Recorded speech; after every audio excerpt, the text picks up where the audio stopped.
A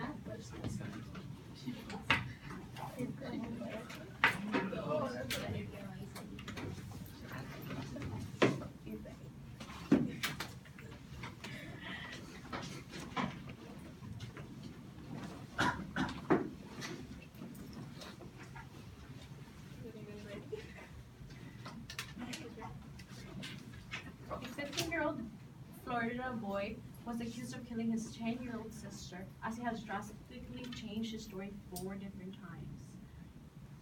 Until finally he confessed to authorities of killing his 10-year-old sister, and not only that, but cleaning her body, changing her clothes, and dragging her near the field of the home, as she was found there after she was reported missing.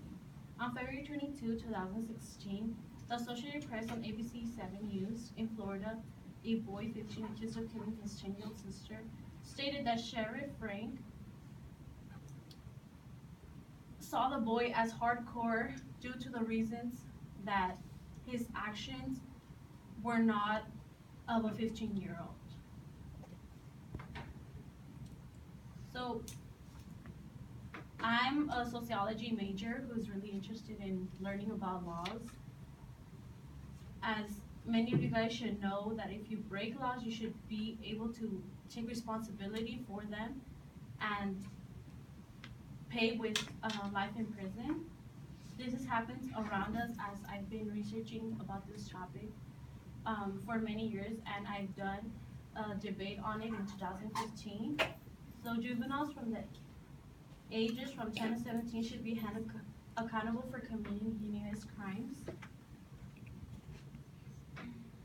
So first, I will be talking about how juvenile court system shouldn't be lenient with juveniles, and different cases there has been, and why juveniles should be held accountable for their actions.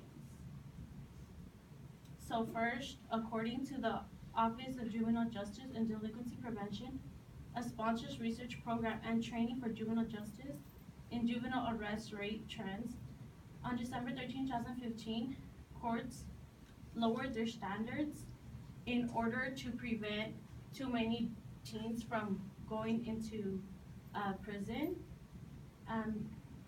This shows that statistics shows that in 2014 there was a decline by 65% of criminal rate within teens due to the fact that teens were being transferred into adult courtrooms in order to get more severe consequences.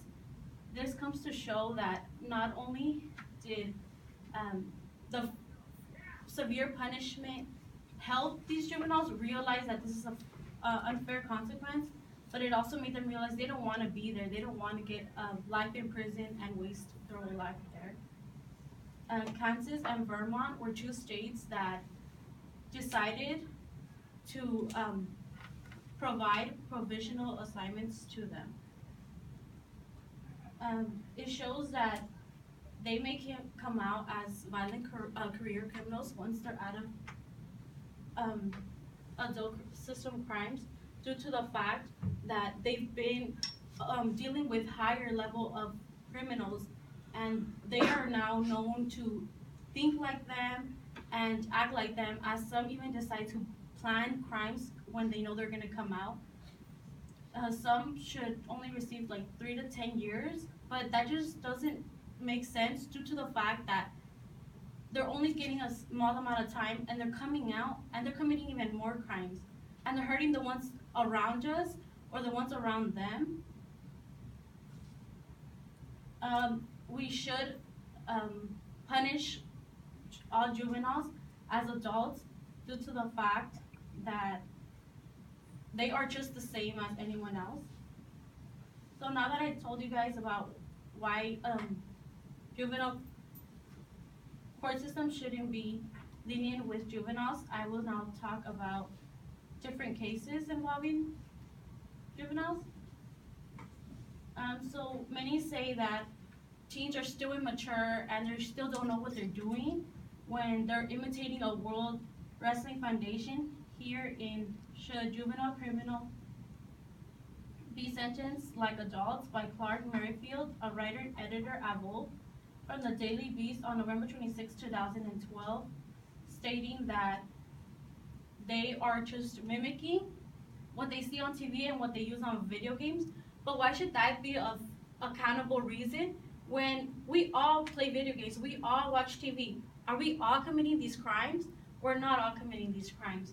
So why should these juveniles be getting these excuses to their severe crime? Also, many say there's a loss in brain tissue in the teen years, as we all experience the teen years, and according to Paul Thompson, a professor of philosophy in the Sacramento Bee, on starting fights on teenage brains in May 25, 2001, he stated that that is not an excuse. There is no brain loss tissue in the teenage years. They shouldn't have to just mimic TV or real, because we all know from right from wrong. And loss in the teenage years, it's when we're growing up. We're all required to be in school, and we should all be knowing what discipline has to do. So now that you know how they should be, why different cases shouldn't be held accountable, well, we would talk why juveniles should be held accountable for their lenient, convenient actions. So, family plays a big role in having to do with getting fair punishment for others. So, think about it this way: what if someone hurts someone you love, or someone you care about, or someone you're even close to, or someone you know? Would you want their murderer to not only pay for their actions, you want them to get away? Would you feel calm, satisfied, knowing they're out there doing anything they're on, while your close friend or family member has now paid the actions of dying over this criminal? Many families feel peace and calmness once they know that their killer is found and that they're getting fair punishment. Families are left to suffer, and some may not even recover from the traumatic loss, according to Jennifer Jenkins in Punishment in Teen Killers, a Harvard professor and crime expert, on August 2nd, 2011, in Juvenile Justice Information Exchange. So, personally, I would want justice, and I would want any killer of a close person to me to get the most severe pain they can.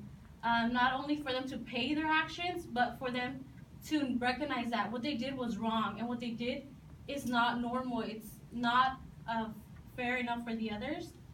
So now that you know why they should be held accountable, and how they should pay for their actions.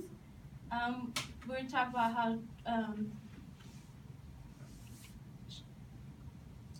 adults should be treated like adults, and severe punishment in order to get fair justice for the murderer. We reviewed how the adult systems should not be lenient with criminals, and different experiences, and why the juvenile should be held accountable for their actions. So put yourself in a mother's position. If your son or daughter just died, how would you want the killer to pay for their actions, whether they're an adult or a juvenile?